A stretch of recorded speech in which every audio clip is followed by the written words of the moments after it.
Ek het vir Armand Olivier hier by ons in Marula Media se ateljee.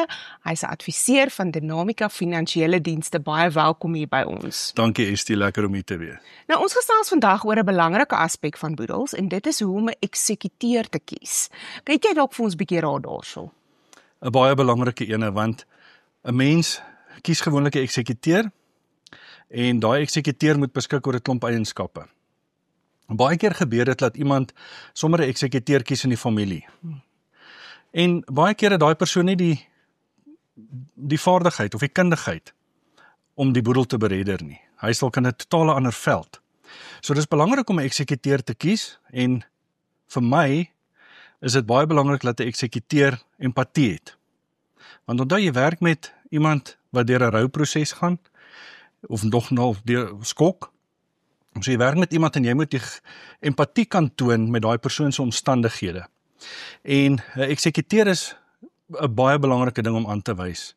Want daai persoon gaan jou boedel beredder en hy gaan met almal praat in die familie of natuurlik met die naasbestaandes en daai persoon gaan op die einde van die dag verantwoordelik wees om jou boedel af te handel. Persoon moet natuurlik integriteit hê en dit moet iemand wees wat jy kan, op staat maak en vertrou. Jy het nou gepraat van verantwoordelikhede. Is daar spesifieke verantwoordelikhede wat so 'n eksekuteur dan het? Baie. Kyk, die eksekuteur moet seker maak dat al die skuld in die boedel vereffen word. Die eksekuteur moet natuurlik seker maak dat die boedel geregistreer word by die meester van die hof. Is nou nie in volgorde nie, ek praat nou maar net so vinnig. En hy moet ook seker maak dat dit wat moet verdeel word op die einde van die dag by die regte mense uitkom. Op die korrekte wyse en dit moet reg uitgewerk word. So, dis iemand wat vaardigheid nodig het en iemand wat die nodige kundigheid en ervaring het om boedels te beredder. Is daar gevaartekens vir 'n swak keuse? 100%. Mens gaan sien. Jy kry nie reaksie byvoorbeeld nie.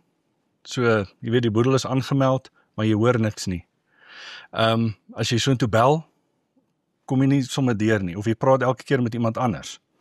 Dis alles gevaartekens en ek dink dit is die grootste probleem. Jy weet, laat ons daar vassteek, dat iemand nie terugkom na jou toe nie. Want onthou, jou man of jou vrou is oorlede, of wie ook al in jou familie, en jy is nou die naasbestaande, en jy wil seker maak, jy wil weet waar jy staan die hele tyd. En 'n boedel kan lank vat. Kan 'n jaar vat, dit kan 2-3 jaar vat. So mens wil seker maak dat daai persoon op dit is, op die saak werk, en jy wil daarom die nodige terugvoer hê, jy weet, soos die tyd aanstap.